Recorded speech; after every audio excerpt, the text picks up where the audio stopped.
When I turned 18, I was forced to enter a sick competition called the Ultimate Golden Child. I'm still not over it. They called it the Crucible. It happened once a year, in the middle of summer, and if we were 18 when the big day rolled around, anybody old enough to collect a pension could volunteer us to take part. For any reason. This one guy, Mr. Bowditch, ran a window cleaning business. The arthritis in his left knee meant he couldn't scramble up ladders anymore, so the morning after last year's contest he tossed a bucket at me, the first 17-year-old who crossed his path, and told me I was his unpaid assistant. And if you don't make those windows sparkle, he said with a shit-eating grin, I'll nominate you for next year's Crucible. The contestants' bodies weren't even cold yet. Every day after school, I served as his lackey. I didn't complain, though just counted down the seconds until I didn't need to listen to any more rants about my snowflake generation. The morning of my 18th Crucible rolled around fast. I was in Crawford's Bay, an ugly seaside town, washing the third-story window of the courthouse. All nominations needed to be in before sundown, so I figured if I brown-nosed for another few hours, I'd be in the clear. But then, at the foot of my ladder, somebody cleared their throat. A city official was down there with a civic regalia trailing from his neck, complete with jewels and a gold chain. Gotta look fancy when you're throwing a wet blanket on a teenager's future, I guess. I considered jumping. A snapped neck would have been a much easier way to go. But what if I only broke a leg? There wasn't a doctor's note in the world that could have excused me from the night's festivities. I slid down the ladder. On the far side of the street, Mr. Bowditch glanced up from his newspaper. The official said, "How are you, Jonathan? Still snapping pictures?" "Listen, I've got a spot of bad news. You've been nominated as a runner." He handed me my summons, marked with the island's coat of arms. "Report to Crawford's Tower at 9:30 for registration. And don't bring any food, water, or anything that could be used as a weapon. Any questions?" I swallowed a gulp. "Who's my sponsor?" "Maurice Donovan." Shit. People said the old farmer built up his monstrous thighs by carrying a calf around the island's outer edge a distance of more than 8 km once a day until it reached full size. Plus, he was a neurosurgeon with that shotgun. But I hardly know the guy. What's his beef with me? Ignoring my question, the official marked my name off his clipboard and marched off. "Hey, did I say you could stop for lunch?" Mr. Bowditch yelled as he hurried over, forehead veins ready to explode. "Get back up there, or I'll nominate you for the Crucible so fast it'll make your head spin." "I've already been nominated." ... He glanced at his watch. "Well, the ceremony doesn't start for another 10 hours. We've got 5 more jobs to do today. Simon chop chop." Despite everything, I found myself laughing. I needed to go see whether my friends got their tickets punched. My rubber gloves came off with a satisfying thwop. "Mr. Bowditch, you can lick my plums." His reaction? Absolute gold. If only I'd had my camera. On my way through town, dozens of 18-year-olds from my school flew past, eagerly helping the elderly cross the street or juggling their shopping bags. Another few hours, and they'd be in the clear. A ferry departed for the mainland twice a day, but leaving was forbidden until after you'd been 18 on the night of a Crucible. And the locals took any attempt to escape personally. Very personally. The bay had one supermarket, one bookstore, and one cafe, which is where I spied Mrs. Donovan gabbing with Miriam Brown. Fate was tossing me a lifeline. Miriam made me photograph her retirement party. I got paid in exposure. Maybe if she vouched for me, Mrs. Donovan would pass that on to Mr. Donovan, and he'd revoke my nomination. Immediately, I regretted that plums line. Hopefully my former employer would be too busy finding his next servant to notice I wormed my way out of harm's way. Inside the cafe, I pretended to notice the pair as I joined the queue. In an artificially sweet voice, I said, "Morning, Miriam. You're looking wonderful today." She looked like a melted walnut. "Aren't you going to introduce me to your young fry ... Yes, that Mrs. Donovan." "Mrs. Donovan, did you do something new with your..." "Save it," she snapped. "I know what your game is, but Maurice nominated you, and that's that." My hands balled into fists. Of course. I'm just curious if he knows about my volunteer work. Last week I even photographed. He knows all about your bootlicking. It doesn't make a blind bit of difference. But then, why nominate me? Irritated, she said. Let me tell you something. In our day, we didn't throw tantrums about the crucible. And the rules were a lot tougher back then. None of this Head Start nonsense. You're 18 now, Jonathan. Try acting like it. I left without saying bye. On the far side of town, Crawford's tower's lantern top stuck up into the gray sky, looming over the other buildings. The next time that bell chimed, it would mark the beginning of open season. Approaching the tower's base, I saw construction workers assembling game stalls, burger stands, and bumper cars. A kind of electricity filled the air. Because the bay remained a neutral zone, the island's 1,000 residents celebrated there until dawn. On the concrete steps leading to the tower, my friend Gilly sat with her knees hugged into her chest. She'd campaigned there daily for 2 years, distributing flyers about ending the crucible, going so far as to create a whole newsletter on the subject. Unfortunately, if you raised any objections, most adults got pissy and said, "We had to go through it. What makes you so special?" Others took it as a chance to share their heroic tales of survival, as if they didn't get lucky by hiding in a septic tank until dawn. To them, empathy was an alien concept. Even after a solid month of sleepless nights, the situation was especially rough for Gilly. She looked incredible with her blonde hair trailing in the wind. I hurried over. She stared up at me, her cheeks wet with tears, a summons in her hand. I almost exploded. She was too pure for this bullshit. I said, "I guess your campaigning pissed off those clowns on the council, huh?" She nodded and pointed at my summons. "Let me guess, Mr. Bowditch. Maurice Best. ... Shit." I sat next to her, neither of us breathing a single word. Just as I worked up the nerve to throw an arm around her shoulder, the final member of our trio, Ray, appeared. "Guess who's got a 12-inch cock and flunked ... being a golden child," he said, proudly waving his summons. One of those wrinkly fucks saw on TikTok, it was me that left a dead rat in his car and got all salty. Guess they're getting with the times. US kids called the Crucible the Golden Child Tournament because to survive, you needed to act perfect 24/7. Like me, Ray had straight brown hair and gray eyes, although I stood a head taller. When he saw us sitting there under our personal storm cloud, he said, "Geese who pissed in your cornflakes." I'm the one who's fucked. We held up our summons. ... He cleared his throat. "Listen, don't sweat it. This is what we trained for, remember?" That didn't lift our spirits. We trained, sure, but only as a worst-case scenario. A hypothetical. Ray wedged himself between me and Gilly, scooting us apart with his ass. "Simon now."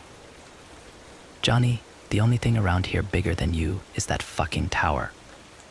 I've seen you go at a punching bag like it shagged your mom and didn't spoon her afterwards. And Gilly, you're somehow quieter than a church mouse and nastier than a mongoose with a thumb stuck up its ass. So long as we watch each other's backs, this'll be a dawdle." As Ray puffed on his vape, my chest unclenched. Together, our chances of survival increased. Slightly. Did being secretly happy about his nomination make me a shithead? "Oi, can't you read?" Behind us, a walking corpse of a policeman tapped a no-smoking sign. Not wanting any more trouble, Gillian and I scrambled away while Ray made a big performance of stretching out. The policeman's name was Officer Best. He stood nose to nose with Ray and said, "Was I talking to a brick wall, son?" Ray puffed on his vape, inhaling as much smoke as his lungs could hold, and then blew it straight in the officer's face. The old man's sly grin sent a shiver down my spine. When Ray joined us, I reminded him pissing people off might not have been the best idea. He said he'd made so many enemies there was 0 point racking up karma now. After agreeing on a rendezvous point, we each went home to break the news to our parents. The island was shaped like a boomerang, 3 miles long from bottom to top. Outside the bay, there were mostly fields, farmyards, and a scattering of cheap houses linked by a network of dirt roads. Back home, I found my mom in the den watching TV. A talking head news reporter was fearmongering about an upswing in robberies on the mainland. Thank goodness that sort of thing doesn't happen here, Mom said, tutting and shaking her head. Do you know what their problem is? They've got no way to stamp out the agitators. That's why their kids are running wild. I told her about my nomination. Without peeling her eyes away from the screen, she said, ... Well, whatever you do, don't hide here. I don't want the carpets getting covered in blood. In my room, I triple-checked the pack I'd prepared weeks earlier: water bottle, energy bars, hunting knife. I'd never even been in a proper fistfight before. Would I really be able to stab someone? I slipped into bed and pulled the sheets over my head, like when I was little. Maybe this was how my villain arc started. Maybe I'd survive, grow bitter, and spend my days yapping about how our unique customs kept crime rates low and taught those pesky youths proper respect. I got up, changed into a navy tracksuit, and set off. The forecast predicted clear skies, which meant zero cover. All that crisp summer air made me queasy. A quarter-mile from the bay, Gilly paced nervously by a hollow log beside the road. All set, she asked, her ponytail glowing against the setting sun. Even in camel gear, she made my heart flutter. Almost I grabbed a gift box from my pack. I was gonna give you this tomorrow, but ... you know. She unwrapped the box. Inside was the last picture I took of her big sister, Natalie, glancing over her shoulder on the beach. After Nat died 2 crucibles earlier, Gillian started campaigning to have the ritual cancelled, despite the fact she knew this would put her on the boomers' radar. As she traced her fingers across the frame, I thought, screw this, and went for the hug. She must have liked it because she nested her head against my shoulder. Part of me wanted to stay there enjoying her warm breath against my neck until the officials came and strung us up on the tower for no showing. But behind me, Ray cleared his throat. We scrambled to make ourselves presentable. We'd ironed out a plan months in advance. A network of caves ran along the north coast, and the elderly had problems getting over the slippery rocks by the entrance. But that meant runners were drawn to the site like insects to a bright light. Ray said, "Let me throw this at you ...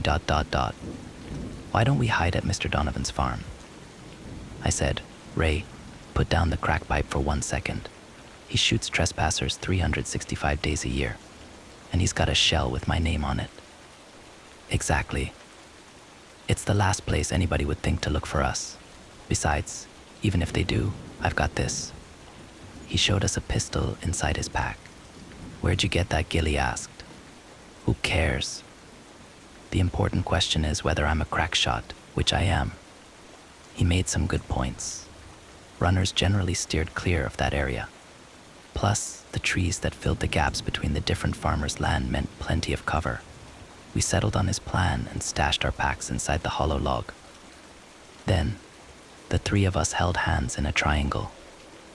Ray said, "No matter what happens tonight, let's swear whoever survives has to do something with their lives. No sitting around this shithole until we turn into bitter assholes like everyone else. Deal?" "Deal," Gilly and I agreed. She gave my hand an extra squeeze. I squeezed back. Then we set off. Throughout the bay, carnival music filled the air. We marched through the empty streets towards the tower, where a crowd of islanders munched candy apples and tossed rings at glass bottles. The smell of onions sizzling on the grill overpowered the salty ocean air. Anxious 17-year-olds watched us go by. Mr. Bowditch had already sunk his claws into one unlucky blonde boy. Further along, picketers wedged against the barrier waved protest signs above their heads, mostly kids and teens terrified about the future, but some adults too.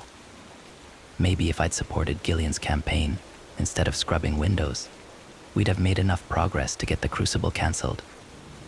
I caught her eye and gestured at her supporters. She forced a smile. On his way toward the steps, Ray clashed shoulders with Officer Best. Luckily, some officials separated the pair before things escalated past a few angry words. My chest unclenched. We needed Ray. While the island's chief minister took attendance, his assistants patted us down and shoved us toward the base of Crawford's tower, where another 21 18-year-olds seemed even gloomier than us. 2 guys, and one girl were in awful shape, which is a rude thing to say, but it meant we wouldn't be the slowest contenders. Our exchanges of good luck rang a little hollow. Once the light began to die, the minister took his position on a raised platform and tapped a microphone. When only the thinnest column of light splashed across the top of the tower, the minister said, "Runners, take your positions." We placed a hand against the brick base. As the sun dipped below the horizon, the crowd chanted, 15, 14, 13. My stomach churned in my throat. -7, 6.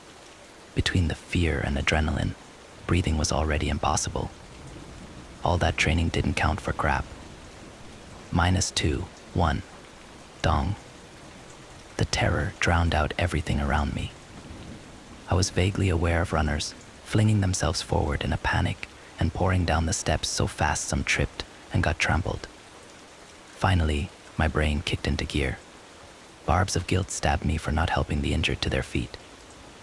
Because we didn't want the hunters to know we were sticking together, Ray, Gilly, and I split up, disappearing into different alleys. I sprinted up the north road, and just when I'd exited the town, that bell chimed again.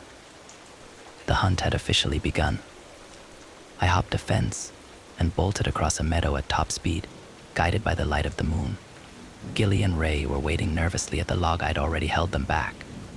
Ray tossed me my pack. I pulled it on and strapped the knife around my waist as fast as I could. An open field lay between us and the forest.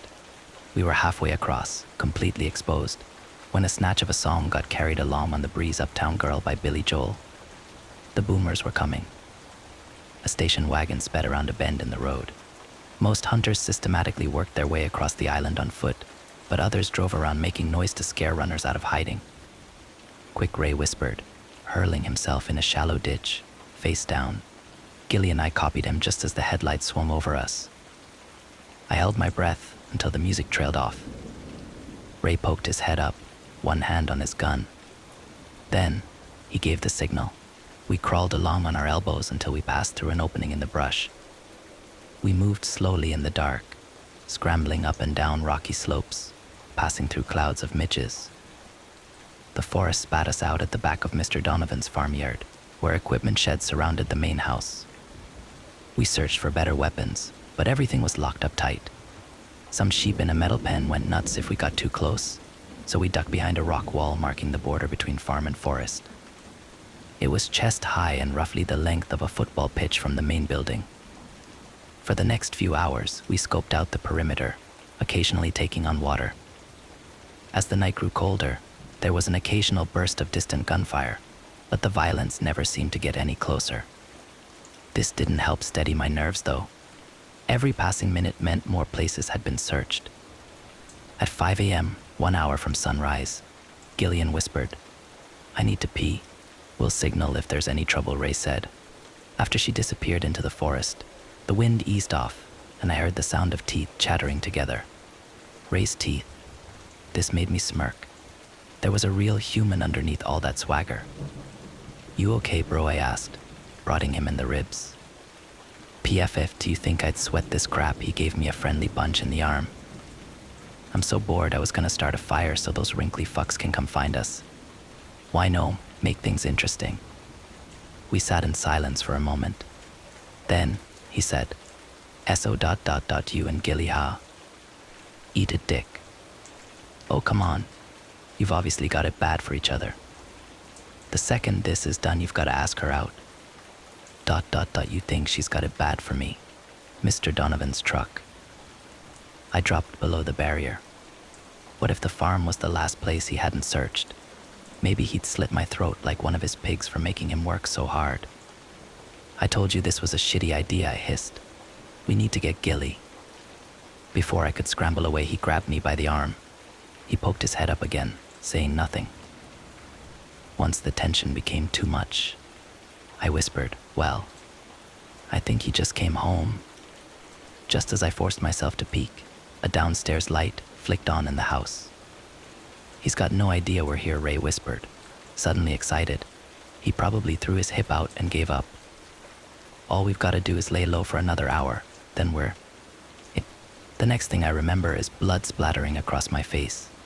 Ray flopped into the dirt, the back of his skull obliterated, hands in the air. Officer Best burst from the forest, armed with a pistol. He needed to repeat the instructions 4 more times before they registered with me. He made me step away from the body, then he grabbed Ray's gun, along with a small rectangular device in his back pocket. "Not bad, he said, holding it up. "I'm not much of a techie, but these new age doodads come in handy." The bastard planted a tracker on Ray when they clashed at the ceremony. "All right, that's personal business out of the way. Now we can get down to brass tacks. Where's the girl?" My legs wouldn't quit shaking. "What girl?" I stammered. "The one with the woke flyers. The council promised to beef up my pension if I take care of her." I clenched my jaw, stepped forward. "Easy now," he said, aiming at my chest. "I've got nothing against you, Johnny. Andy Bowditch offered to buy me a pint if I did you in. But those photos you took at my granddaughter's christening turned out great, so tell me where she's hiding and I'll let you walk. Better talk fast." He gestured at a light cutting across the field. Mr. Donovan heard the commotion. Shit. If I ran, I was dead. And if I stayed, I was definitely dead. But give up Gilly? No way. Hopefully she'd already made it halfway towards. A shadowy figure crept up on Officer Best, knife glinting in the moonlight. Forcing myself not to look, I managed to say, "You asshole. That was a dirty trick. I needed his attention on me. Not bad for an old fogey, eh? Why don't you drop the gun? Make it a fair fight. I'm old, not senile, kid. Last chance. Tell me where she is, or..." Gillian was about to attack when a twig snapped beneath her foot. As the hunter reacted, Gilly leapfrogged onto his back and tried to drive her knife into his throat, but he caught her wrist. They went round in circles. The officer tried getting a shot off, but his bullet missed its target, causing birds in the surrounding trees to take flight. I charged forward and threw my weight into a rugby tackle. Then all 3 of us went down in a tangle of arms and legs. Gilly and I sprung to our feet, ready for action, but we froze once we saw the old man vomiting up blood. The knife handle stuck up from his throat. All the bastard could do was open and shut his mouth. I stood there, paralyzed. In less than a minute, I'd watched 2 people bite it. I was about to throw up, but then a branch exploded beside my left ear. That flashlight was attached to Mr. Donovan's shotgun, and he'd reached firing range. Gilly and I scrambled in opposite directions. Part of me considered doubling back, but then I remembered I was the target. At the tree line, I yelled, "Over here, you wrinkly fuck." It never occurred to me to grab one of the guns. If I stayed where the foliage was thickest, I should have been able to lead Mr. Donovan in circles. Until sunrise, he had 50 years on me. After all, but in the darkness, I couldn't take 5 steps without sharp branches raking open my arms and legs, or snagging my laces. Soon my foot slipped into the knot of an exposed root, and my chin hit the ground, hard. I struggled to my feet and spat out a mouthful of dirt. When I inhaled, my ribs burned like hot coal, and my pack felt like its weight kept doubling every 10 seconds. So I slipped my arms out of the straps and let it fall. The flashlight disappeared and reappeared behind the thicket, drawing closer each time. I couldn't catch my breath. It was like I'd ran a marathon. I dragged myself through a tangle of bushes and put a hand over my mouth. "Where are you, you little shit?" The voice came from right beside me. Heavy footsteps circled my position. As he went, Mr. Donovan rusted hedges with his gun. He knew I was close. I scanned the area. Beyond a ring of trees, a clearing opened up. Maybe if I lured him there, I could take him by surprise. I crouched low and tiptoed along. I'm lucky I did, because seconds later, from that exact spot, Mr. Donovan said, "Enough games. Come out and face me like a man." I reached the clearing and held my back flat against a tree. A rocky slope lay ahead, so steep and dark I couldn't see to the bottom. I took 3 deep breaths and then snapped a twig. Mr. Donovan charged in my direction. I fumbled with my holster. Empty. I patted my pockets. Nothing. What happened to the knife? The farmer burst into the space, stopping short of the ledge. He spun toward me, shotgun raised. I went for the weapon. I only meant to steer the barrel away from my face, but it flew out of Mr. Donovan's powerful hands and tumbled noisily over the ledge. Judging by the sound, it must have been a 30-foot drop. The farmer headbutted me in the nose. I fell backwards, but a low branch held me up. Blood leaked from my nostrils and into my mouth, disgustingly warm. "Well, what day I know," Mr. Donovan said, his eyes twinkling like Christmas lights. "You actually came out to take your beating. I didn't think you had it in you. I'm almost sorry to have to do this." As he dropped into a boxer's stance, I threw my hands up and screamed, "Wait." Weirdly, he did. "If you're gonna kill me, at least tell me why first." "Why?" he snorted. "Because why the hell not? ... Do you mean I didn't piss you off?" "Nope.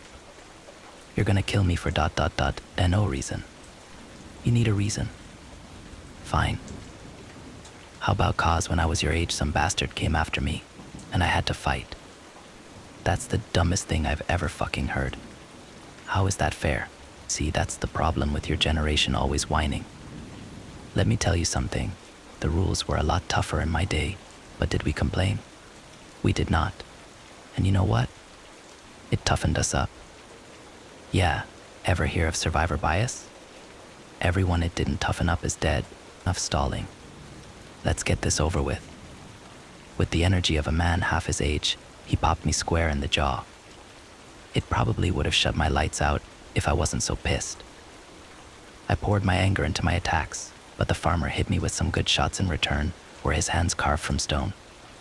Remembering Ray's training, I switched tactics, made him bite on some feints, darted in and out of range. Soon he was swinging for the fences, his face strained and pale. Age was catching up on him, although he never stopped grinning. His last shot might as well have come with a postage stamp. I ducked and countered with an uppercut that put him on Bambi legs. He drunkenly staggered backwards toward the cliff, one finger raised as if to lecture me, his eyes darting about like ping-pong balls. Before he could regain composure, I ran up and gave him a push. Gravity took care of the rest. Judging by the sounds, he hit every jagged rock on his trip down the pit. He screamed, but not for long. I was surprised by how little guilt I felt. I stood over the ditch until rocks got kicked loose, somewhere close. I spun around, ready to fight. Gillian stepped out of the darkness. I rushed over and took her head in my hands. "Where's Mr. Donovan?" she asked. I jabbed a thumb at the ledge. Exhausted and bruised, we fell against the nearest tree. That seemed as good a place as any to wait out the night. I hugged her so tight, I felt her heart thrash against mine, both of us sobbing. If any hunters had shown up, we'd have made for easy pickings. We watched the first light come up. Then, from way in the distance, Crawford's tower chimed. We'd survived. Hand in hand, we set off for Crawford's Bay, keeping away from the main roads. It wouldn't have been the first time a hunter killed a runner after dawn. We talked openly about our futures now that they lay ahead. On the mainland, I'd find work as a photographer's assistant while Gilly studied journalism. Maybe we'd come back someday and document the violence, and I'd get some intense shots to go with Gilly's Pulitzer-winning article. But one thing was clear, one way or another, we would put a stop to the crucible. One way or another, the boomers would pay.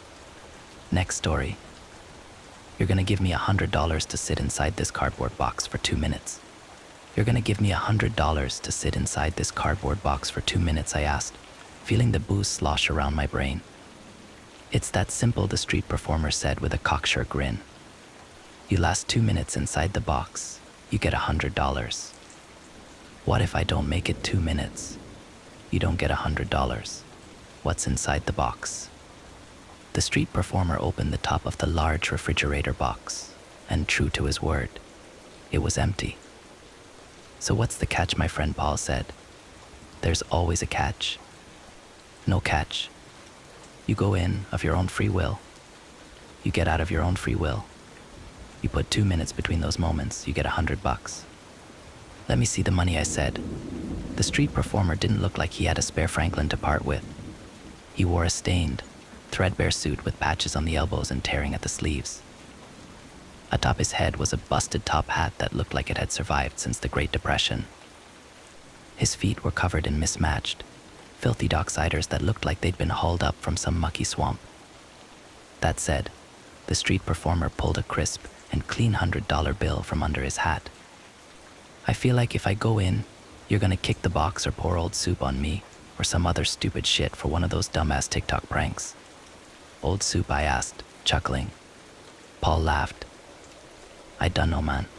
Old ass clam chowder or something. The street performer shook his head. No, sir. I'm not a fan of chowder or pranks, and I don't have any idea what a TikTok is. I'm just an honest man looking to give away $100 to the bravest and boldest among you. That's definitely not you, Paul, I said, laughing. Fuck off, bro, Paul said. You gonna do it, I asked. Why don't you do it? He shot back. Not bold enough? No, not really. Plus, if I sit down on the ground, I may not be able to get back up. I think I think I shouldn't have had that last drink. I'm gonna call that Uber. Your name's Paul, correct? The street performer asked my friend. Yeah.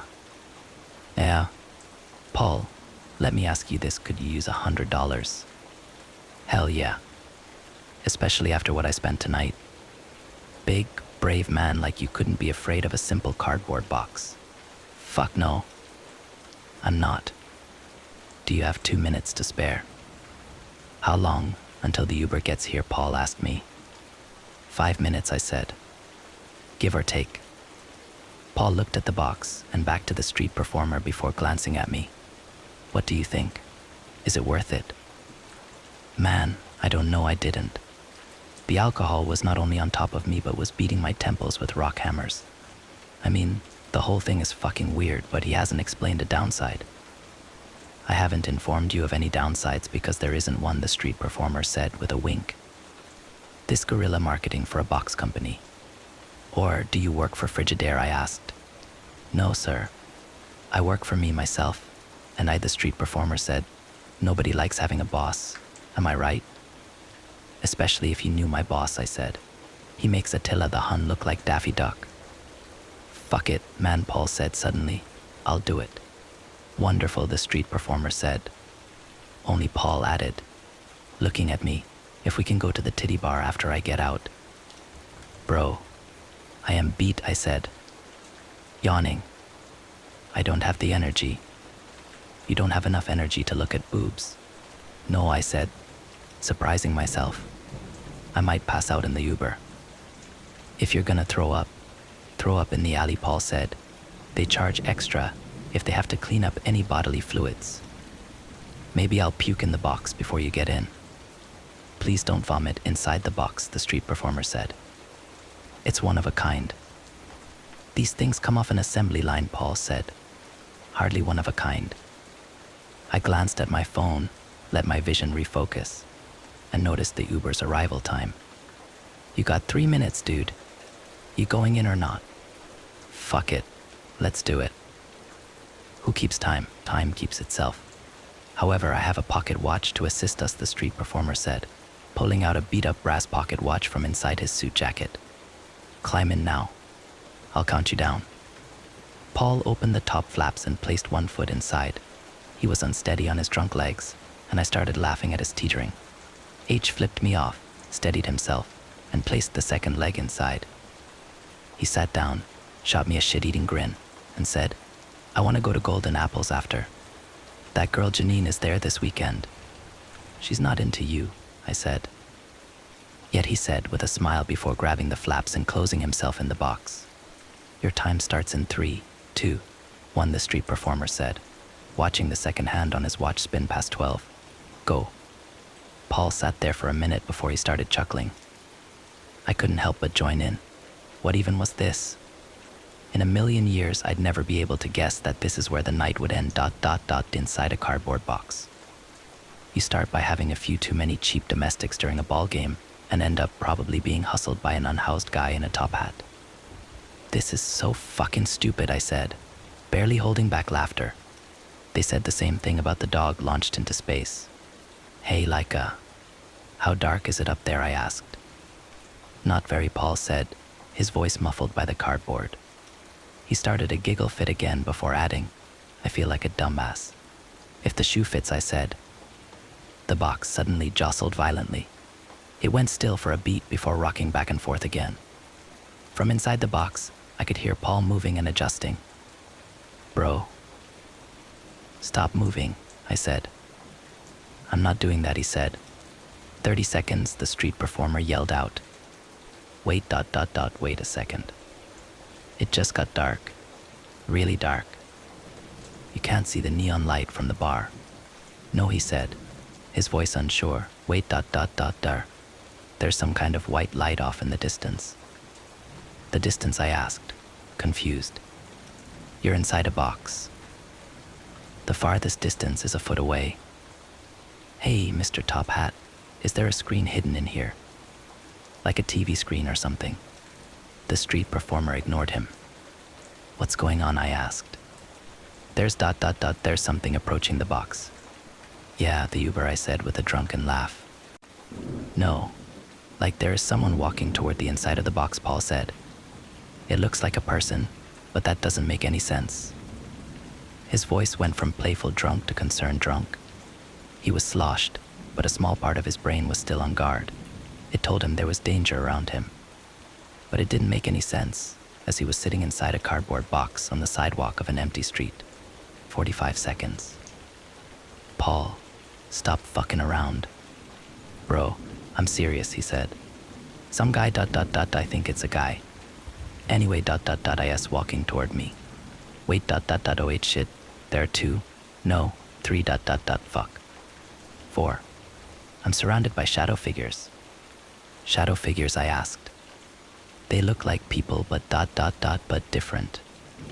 You fucking with me? There aren't any features that I can see. They ... they look like silhouettes. Dude, stop.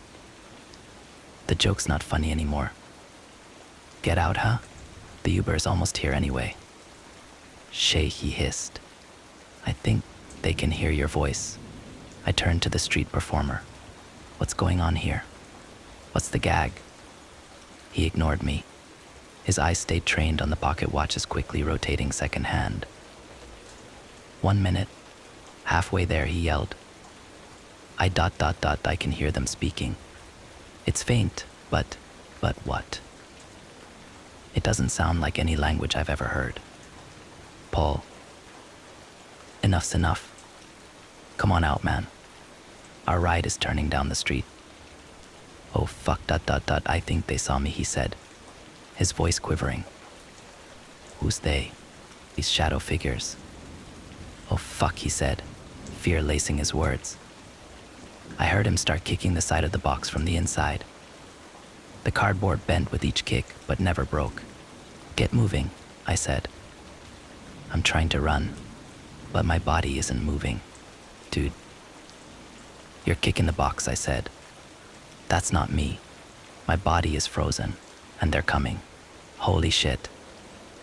Get out of the box, Paul. 1 minute 30 seconds, the street performer yelled. Best time of the night. One of them is coming for me, Paul said in a panic. Oh God, they have eyes ... not like ours. His eyes. I can see ... I can see. Paul trailed off. You can see what? Everything, he said. They're showing me everything. 1 minute 40. The money is as good as yours, stranger. There's fire. It's everywhere. The ground is sizzling. I can feel the heat. It's burning me through my pants. Ah, fuck, what is this? Get out of the box now, Paul. The other 3 are closing in. Their eyes are glowing white ... I can see the ends of the earth. The end of the sky. The end of it all. The fires ... they burn. God, they burn. Then Paul started screaming. Not. I stubbed my toe screams, but I'm being murdered. And the only person who'll ever hear this is my killer screams. Open the box, I yelled at the street performer. Right fucking now.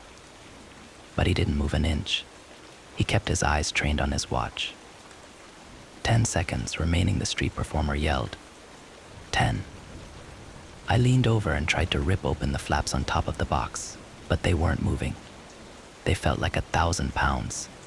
and I couldn't budge them.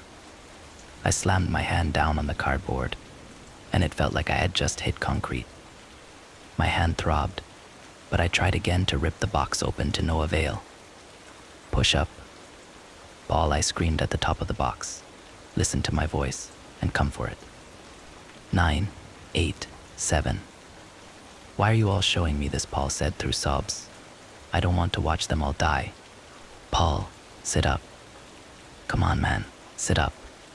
6, 5, 4. The box was jostling back and forth, being shaken by unseen forces. It jumped an inch off the ground and rocked around like bored kids beat it with bats. I'm watching them tear me apart. Paul said with a whimper, I'm ... I'm above them now. I'm being pulled away, but I can see my body. There's so much blood, so much fire. Get out. What's pulling me into the air? Paul asked, his voice sounding distant. 3. Paul. I'm coming. I threw my whole body at the box, trying to knock it on its side. I hoped to see Paul come tumbling out, but when I hit the cardboard, it didn't move an inch. It clanged like it was made from pure steel. I braced myself on the ground and kicked the side of the box with all my might, and instantly felt a lightning bolt of pain rush my leg up and spine. There was nothing I could do. 2. I'm so high ... I can see it ... I can see the ... oh my god. No, it can't be ... No, Paul screamed, and it sounded like it was falling now. Oh shit, the ground ... It's opening. From the sidewalk, I looked up at the street performer with hate in my eyes and yelled, let him go, you fuck. Open the box. I'm falling through the world. How ... oh no ... god ... oh god. Please let me go. 1 ... And time, the street performer yelled, raising his hands in victory. The box went still. Paul. You won, the street performer exclaimed triumphantly, the first of the night. He calmly tucked his pocket watch back into his jacket pocket. He replaced it with a small, dollar store confetti popper. He gently yanked the string of the popper and blasted bits of colorful paper and glitter into the air. It landed all around me. I lunged at the box and tried to rip open the top again. This time, the flaps moved as easily as expected. But when I pulled them back, Paul wasn't inside. Not a trace of him. The only thing I found was a crisp, new $100 bill. Paul? Paul? What the fuck? Where are you? He's left the box, the street performer said. His 2 minutes were up. I leaped onto my feet, ready to beat the street performer to a pulp. But when I glanced at where he had been standing, he was gone. I hadn't heard him run away or catch a cab or anything. Like Paul, there was no trace of him. It was like he'd never been there. From behind me, I heard a car downshift and come to a stop on the curb. There was the familiar whine of an electric window being rolled down, followed by a monotonous voice calling out my name. My Uber had arrived. I looked to where the box was, and it was gone too. All that was left was the $100 bill. You still want your ride, my driver said. Did you see anyone with me? No, he said. There wasn't a man in a busted top hat and a large refrigerator box standing here as you came down the street. I think you made a good decision calling an Uber, my driver deadpanned, adding, if you puke in my car, there is a cleaning fee. So, if you're gonna yak, just do it now. I felt my legs go weak. I didn't know what to do. My friend was gone, and the man who sent him away had vanished. I didn't even know what to say to the police. My friend climbed into a cardboard box and disappeared. No, I'm not drunk ... anymore. You coming or what? This is my busy time. I looked down at the $100 bill, and something caught my eye. Instead of Benjamin Franklin's face staring back at me, someone had scrawled a note. I picked up the note and held it close to my face. I'd know that handwriting anywhere. It was Paul's. The note read, I've seen the end. You don't make it. Buddy? You coming, my driver asked. Yeah, I said. I'm coming. That was several hours ago. I've been sitting at my kitchen table, staring at the $100 bill. I'm not sure what to do. My mind is mush, and it has nothing to do with the alcohol. I'm at a crossroads and don't know where to go. I don't know what to say to Paul's family. How do I even begin to explain this? I keep thinking I'm having a nightmare as I sleep one off, but I'm not. I'm sitting stock still in my kitchen as the first rays of the sun turn the black sky purple. There's a vice around my heart of profound loss for my friend and fear for the message he left behind. I've seen the end. You don't make it. You try falling asleep after this. Next story. My family moved a lot. Now I know what we were running from. At first, I thought it was fun. We lived in an RV. It was like an endless vacation. One week we were in LA, the next we were in Salt Lake City. We didn't know much about our lives before this. We knew we were born in Portland and that we could never stop moving. We always knew we were a special family. I just guess we didn't know how special we were. My parents tried so hard to have kids and almost lost hope. That's why my twin sister and I were so special to them. They're little miracles. It was annoying, but at least we knew we meant something to them.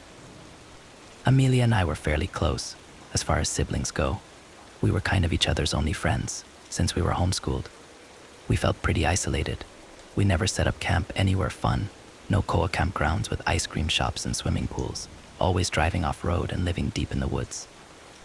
I guess it was peaceful, in a way, but anyone who grew up near the woods understand it's not something you mess with. The first time I really personally realized something was up was just before our 7th birthday, when we were staying in a place in BC called Kamloops. We weren't supposed to sneak out or leave Mom and Dad's sight, but at the time, we were mischievous 6-year-olds with a huge, unexplored forest in front of us. What do you expect? We waited until they fell asleep for the night and snuck out of the RV through the window, which was easy, because the window was just a sheet of plastic held together by a zipper, and we set off, with nothing but a shitty lantern to illuminate the path in front of us. It wasn't long before we saw something strange aglow. Not from our lantern. It was coming from in front of us. It didn't take long for us to see who or what was in front of us. It was a lady, holding a small, homemade torch. But she didn't look much like a lady. Her hair was matted and fallen out in some places. Her skin was almost blue and looked rotted. Her teeth were yellow and a few were missing, and I thought you could even see part of her jaw. She was wearing a dirty hospital gown. I didn't know where the nearest hospital was, but it had to be pretty damn far, because the last time I remember driving anywhere with a paved road had to be 3 hours before we set up our camp here. Amelia and I were frozen in fear, and for the first time since we had mutually decided affection towards siblings was lame, I reached for her hand. That thing reached out its bony arm to us. It moaned something almost indecipherable like mukbubo. That was enough to snap me out of it, and I sprinted away, dragging Amelia behind me. By some miracle, we had made it back to the RV, and by some other miracle, got back in without waking our parents. We didn't get much sleep, and were far too shaken up to even say good morning to our parents, let alone tell them what happened. Would they have even believed us if we told them? Well, after what happened next, I guess they would have to. When we opened the door to the RV, we saw that the remains of what we had left out overnight, a campfire reduced to ashes. The sticks covered in charcoal Amelia and I had used to draw on the rocks, and a makeshift table with a few cans of beans, had been utterly destroyed. It wasn't too out of the ordinary to have our camp ravished by animals. We lived in the woods after all, but this was something no animal could do. This looked set up, like whatever did it had a plan. What we saw written on the back of the RV confirmed this belief. In the charcoal sticks, someone had written, "You can't run forever" on our trailer. Mom made us breakfast while Dad cleaned up the mess. We left shortly after that and drove for hours, not even stopping for quick washroom breaks. Mom and Dad spoke in hushed whispers as Dad drove. I wish I knew what they had been talking about. That night, I guess because Mom and Dad could see we were shaken up, they took us for a rare treat, a dinner at a real restaurant. A shitty diner, but a restaurant nonetheless. It was empty there, which was why my parents liked it, as they hated crowds. I was over the moon. A root beer float and a greasy cheeseburger was anything a 6-year-old boy could dream of, which was why I was so upset when Mom and Dad made us leave the second someone else came in. It was just an old trucker. I didn't get the big deal. While we were in the RV, Amelia asked why we had to leave while I sulked in my bunk, a glorified shelf. Mom sighed. I suppose you two are almost 7. That's old enough to know. Well, Zachary, Amelia, the reason we had to leave is because we're scared of losing you. Do you remember what happened when you were 4? I had no idea. My memory was never good, but Amelia claimed to remember. We were in Beaverton, not too far from Portland. She said that when we were 4, we were running around in a field when a big man in camouflage and big boots came up to us and bent down to our level. We're not supposed to talk to strangers, Amelia said. She was always a goody two-shoes. I'm John. Now we're not strangers. What are your names? I'm Zach and that's my sister Amelia. We're 4 and our birthday is July 26th, 2002, I had apparently said. But I bet Amelia just said I said that to make me look worse. That's when he stopped smiling. He roughly took our hands and started to lead us away. Let's go somewhere fun, Zach and Amelia. I need to take you someplace else. My mom got teary. That's right. If your dad and I hadn't caught you just before you left, we probably would have never seen you again. I took you to someplace safe, and your dad, well, your dad. I shot that son of a bitch. In the leg. Hope he had fun crawling back to his house, he said coldly. Amelia and I shot each other glances. Okay, Daddy. I'm going to go to sleep now, she said, climbing over me to get to her bunk. That night we stopped somewhere for the night.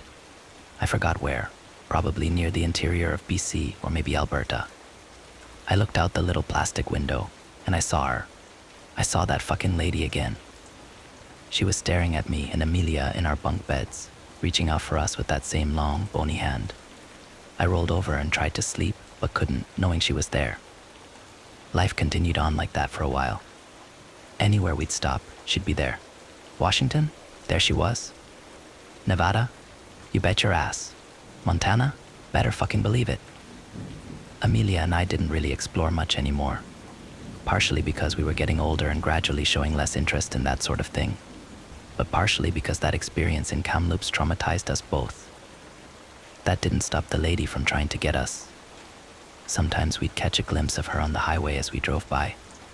Sometimes she'd appear right where the fire of our campsite stopped illuminating, so we could barely see her. On the rare occasion we went into public to get supplies or food, I could have sworn I caught a glimpse of her in the crowd. Whenever she was around, I always heard that damn cry of hers, Muhabuba. After a while, she stopped scaring me. Well, as much. Everything finally made sense the day before Amelia and I turned 14. Mom and Dad had left the RV and gave us a rare couple hours of freedom as they gathered things for our birthday. We weren't parked ridiculously far from civilization, but I'd say a good hour's worth of walking. We weren't that scared. We had lived in the woods long enough to know, as long as you didn't bother the forest, it wouldn't bother you, and the lady in the hospital gown was honestly more of an annoyance than anything else. I'd even go so far to say we had almost forgotten about her. I was reading, and Amelia was rummaging around the RV for food. I was getting immersed in my book when Amelia shouted out, "Zach, come check this out." I rolled my eyes. What could it be? We had lived in this tiny RV for almost 14 years. I knew it like the back of my hand. There was absolutely no nook or cranny I didn't know about. Oh, I guess I was wrong. There, under the driver's seat cushion Amelia had pulled out for some reason was a box. It was small and a bit squished from all the years of my dad's ass sitting on it, but we could still tell what it was. Amelia excitedly reached to open it. Inside were papers. "Forget about it, Amelia. It's probably just boring documents for work," I said, but the look of confusion to horror on my sister's face was enough to change my mind. They were documents, but not for work. Birth documents. For us. But the stated parents weren't ours. I was apparently Zachary Jr., but nobody in my family was named Zachary. I looked at the father's name, Zachary. The mother was someone named Emily. Maybe we were adopted, I suggested. Amelia reached in and pulled out another sheet of paper. She shook her head and held out the next one for me with a shaky hand. Infants missing from Portland Hospital, July 27th, 2002. Twins, Zachary Christopher Clark Jr. and Amelia Emily Clark. Ongoing search. Anyone with information is to report it to the police immediately. Clark, Christopher. Those weren't our names. Our last name was Brown, and our parents certainly weren't Zachary and Emily. They were Jenny and Kevin.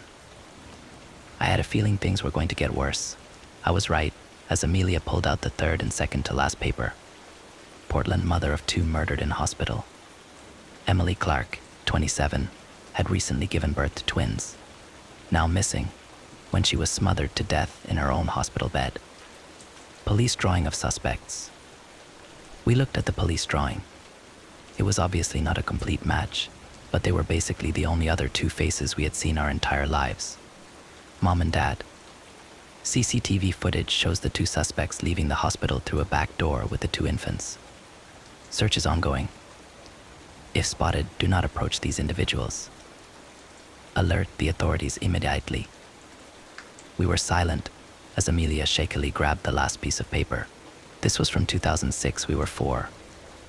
After an Oregon man allegedly spotted the missing kids and was attacked by the perpetrators, a glimpse of hope is seen in this 4-year-long cold case. Father and husband of the victims, Zachary Clark, shares this message. To my babies. I have no idea where you 2 are, but I will never let go of hope that one day I will see your beautiful faces again. You may not even know who I am, but that doesn't change anything. Until we meet again, Daddy loves you. We couldn't even say anything. What do you even say to that? We just stood in silence for a while. Then we heard a banging on the RV. We jumped and looked outside. It was the lady in the hospital gown, closer than ever. We could see her bluish gray skin. We could see her hazel eyes. They kind of looked like Amelia's. Moof, boo, boo, she moaned, reaching out for us again. I looked down to the newspaper clipping. It had a picture of the victim on it. I held it up to the window where she was staring at us. Mua boo boo, she said again. Ma bobo, my baby, all this time. She had just wanted her babies. Amelia stepped out of the RV. I was scared at first, but this day couldn't get any crazier, so I followed. Mama, she asked, tears in her eyes. Boo boo, she said, reaching her bony hand out once again, but she didn't run. She let her touch her face as she gently rubbed her hand across her cheek. She did the same to me, but then pointed in the direction of the nearest town. Guh. Goo, she said. Go? Why, Amelia asked. Dada, our mother croaked. Dad. Zachary Cesar. Was he still alive? After all this time? We have 2 hours until Mom and Dad. Amelia cut herself off. They get back. Let's go. Quick. Although we really didn't have any idea how to get to the town, we somehow knew. Like someone was guiding us. We busted into the sheriff's office, probably looking awful. First came the questioning, then the DNA testing. Then they looked for our parents. Then they arrested my parents. Then the news stories and the interviews. Then we were flown out in a plane, my first plane ever, to Portland, to meet our dad. We were quite the story. They called my parents the wretches of the woods. They thought of them as evil witches who stole us and hid us deep in the woods. I guess they were right, in a way. It was weird seeing them behind bars, serving life sentences, because after all, they raised us for nearly 14 years. But that's where they'll stay. No running, no hiding. There's nowhere to hide in a cell. He burst into tears when he saw us. We didn't. It was weird. He was my dad, and all, but was he?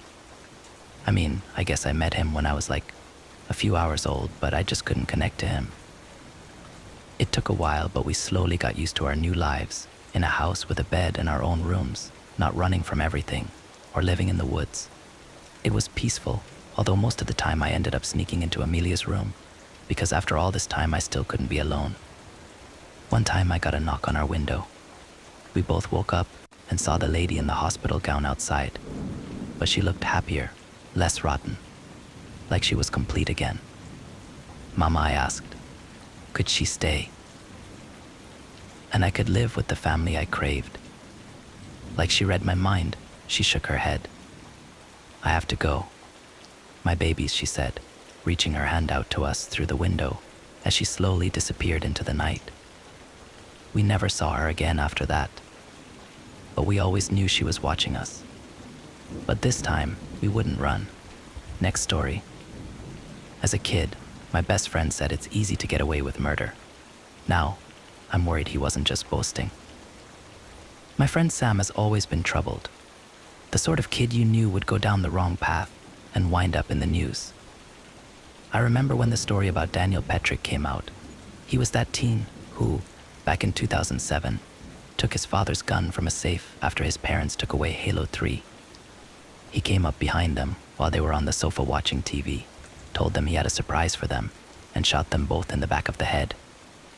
Not long after the Petrick story came out, I remember Sam laughing and telling me Dummy got caught almost immediately.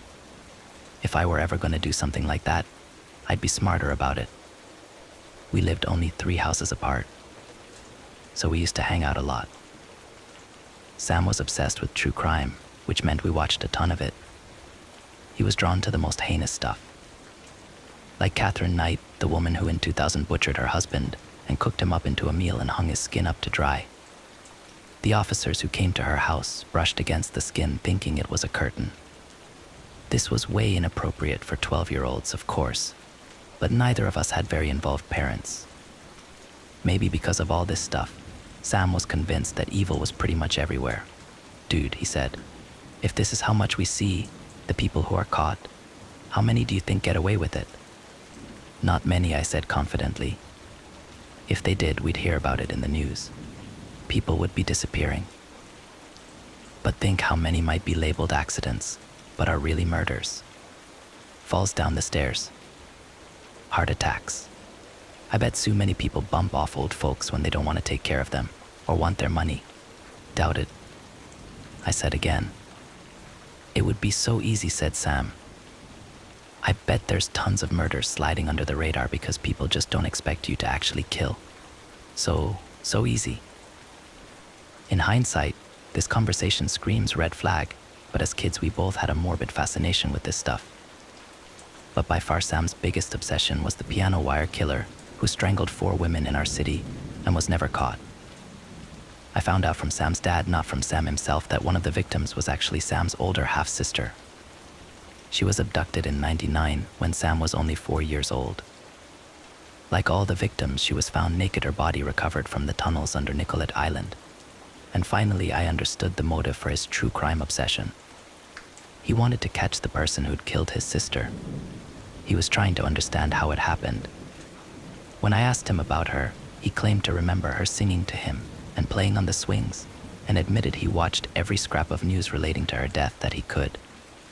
So that summer, I suggested we search, go into the tunnels, and look for clues. Bro Sam's eyes lit up. That would be dope.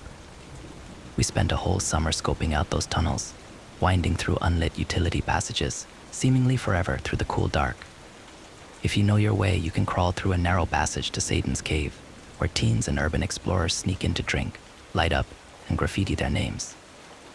There are even some carvings on the cave walls people have made of goat heads and demon faces, but it's mostly just discarded beer bottles and trash. The explorations were thrilling, but the closest we found to anything suspicious was a switchblade, a discarded baby doll, and a loop of wire that seemed likely to have come from a bracelet. Sam insisted the news was all wrong, that the killer wasn't anything like people suspected.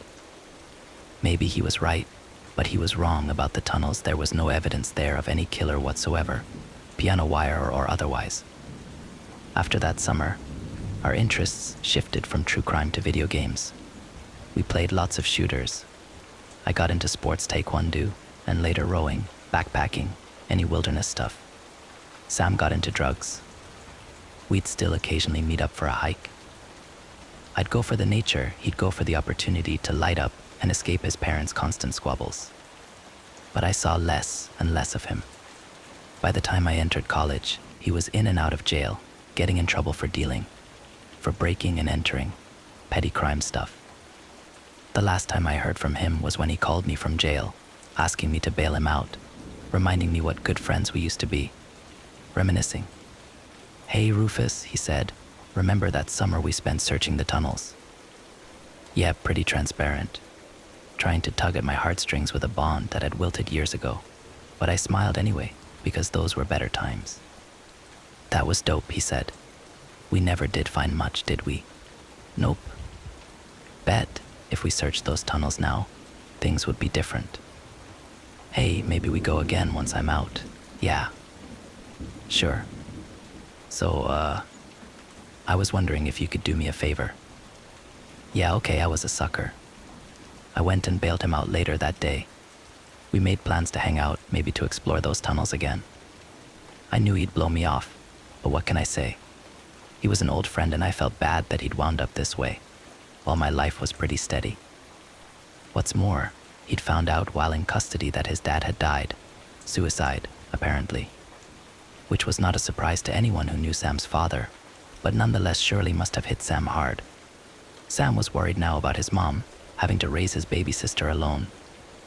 Plus they needed money. They always needed money. He wanted to go check up on the two of them, make sure they were doing okay without his dad.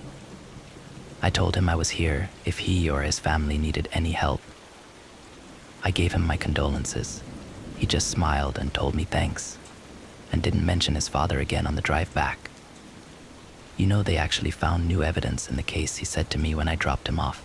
"Shit, really?" "Yeah," the ghost of a smile. "I'll tell you about it next week." But he didn't get a chance. I got a voice call from him 2 days before we were supposed to meet up. The call dropped before I could answer. When I tried calling him back, it rang a few times and stopped. My subsequent calls went straight to voicemail.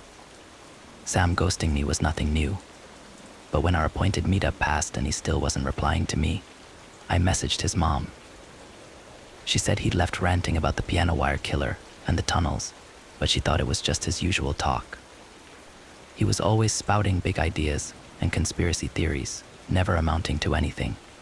She started to complain how she'd thrown her back out, and with him running off again, there was no one to help but Maisie, his little sister. The trash and laundry were too heavy for her to lift by herself. I told her I'd come by later, but now I was truly worried for Sam. Called, messaged, even reported my concerns to police, but they jumped right to assuming he'd skipped town to avoid a court hearing, which was, I admit, a pretty plausible assumption. No trace of him anywhere. Still no signal from his phone. He'd gotten out of jail, mentioned new evidence, arranged to meet me, and vanished. I decided to check the tunnels. The entrance we'd used as kids was smaller and more overgrown than I remembered. I climbed down the embankment through brush and dry leaves, out onto the concrete ledge, and then ducked into the cool darkness of the tunnel with its low ceiling and narrow walls, flicked on my flashlight. The faint odor of sewage wafted to my nostrils as I made my way forward, the only sound the echo of my boots treading on the concrete.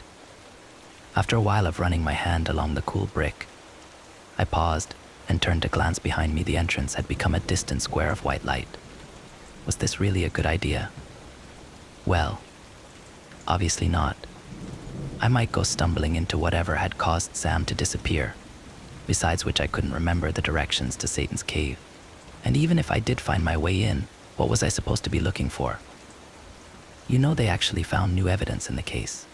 Sam's hint in our last conversation had me tugging out my phone, searching the news, and I was stunned at the headline that came up. 25 years after brutal killings, piano wire killer confesses. Whoa. Sam had seriously downplayed this. It wasn't just new evidence, the killer was actually in custody and had confessed. So where the fuck was Sam then? Maybe the police were right about him skipping town. leaving his mother alone to look after his sister, me scrambling to find him, and no one to pick up the pieces from his shattered life. I sighed and headed over to help his mom take out the trash. Sam's car was in the back when I pulled up, and my spirits lifted. I was eager to chew him out for all the usual trouble. But when I got inside, his mom told me he wasn't back yet. His car battery had died, and he'd left by bike a few days ago. The house was a mess, filled with empty pizza boxes. Several full garbage bags, laundry piled up. Sam's mom, Eleanor, had thrown her back out, I remembered, and couldn't lift heavy things. So without Sam, she had no one to take out the trash or carry loads of laundry besides Maisie. And Maisie wasn't a very consistent helper, being only 11 years old. Is that Rufus? Maisie came bounding down as I was collecting the trash bags. Her nose wrinkled. "It smells like ass in here. You should help your mom more," I said. Once I'd cleared the trash out, I was getting ready to leave when on a sudden impulse, I went upstairs to the room Sam had been using, thinking he might have left me some hint as to where he'd gone. But I found the room taped off with a giant keep out sign. Maisie, bouncing up the stairs after me, told me no one was allowed in, especially me, she added, making a face. "Well, I'm his best friend, so I'm allowed," I said. But the door was locked. Undeterred, I started opening drawers downstairs in the main room. When we were little, Sam would sometimes lock his door and his parents would open it and tell him not to shut them out. I vaguely remembered there being a key kept in a junk drawer. While searching, I called out to Sam's mom asking if she'd heard anything from him. She shouted back from the basement, "He'll turn up eventually." Like a bad penny, I grunted and opened a desk drawer, no keys, just old electronics and cell phones, and closed it. Then opened it again and blinked. Sam's cell phone. I recognized it from the day I bailed him out. As soon as I had it in my hand, its heavy solidity made my pulse ratchet up. I brought it out to my car and plugged it in. Started up the phone. Couldn't get past the password. After a few more tries, I went back inside. Sam's mom was still doing laundry. I told Maisie to go sit in my car, that I'd take her to get ice cream in a few minutes, and then I went upstairs. My heart was pounding harder now. The unpleasant odor still lingered, despite the garbage having been cleared out. Sweat pooled under my armpits as I peeled the tape off the door and put my shoulder against it. It didn't require much force. A couple of short bursts, and I flung it open. Sam's bed was unmade, laundry on the floor, dirty dishes, messy like his life, no sign of him. My eyes turned to the closet, to the faint stain of reddish brown on the carpet. I slid the door open, wobbly in its tracks. My eyes watered, the stench hit me, like sewage and old meat. I closed the door and dialed the police. I bet there's tons of murders sliding under the radar because people just don't expect you to actually kill. So easy. After unlocking Sam's phone, the police discovered he'd been drafting me an email. It included a link to a more detailed article about the piano wire killer's confession. A confession to 3 of the 4 murders, but not to the murder of Sam's sister. Police suspected, even back in 1999, that it was a copycat killing, suspected because the type of wire used to strangle her didn't match with the other victims. Over the years, I'd forgotten this detail. Sam never did. His mom was still downstairs when the police arrived, and I showed them his body, tucked into the closet and curled as if asleep, but rotting. Leaking. Only later would the pieces fall into place that even as a child, he'd suspected his mother of murdering the half-sister who was born from another woman. That the entire summer we explored the tunnels, that's what he was really looking for. Evidence to connect his mother to her death. We found nothing back then, but these past weeks, the piano wire killer's confession brought it all back. A confession Sam's father likely read, but by the time Sam got out of custody, his father was dead. Sam was looking for proof, not only of his sister's murder, but also his father's. He died of blunt force trauma to the head. Unlike his sister's or father's deaths, which were planned carefully enough, even now it was hard to prove them. Police seemed to think his was improvised. Perhaps he confronted his mother, or perhaps she caught him snooping. She likely threw her back out trying to move his body, Sticking him in the closet and sealing the room was a stopgap measure. But even so, she might have gotten away with it, and I might have assumed he was still out in the world somewhere, running into trouble like always. If I hadn't seen his phone, it would be so easy. I never knew when he said this that he was voicing suspicions about his own mother. No wonder his worldview was so bleak, his sense of people one of constant mistrust. He didn't confide in anyone, not even me. But I'm glad the truth is finally out.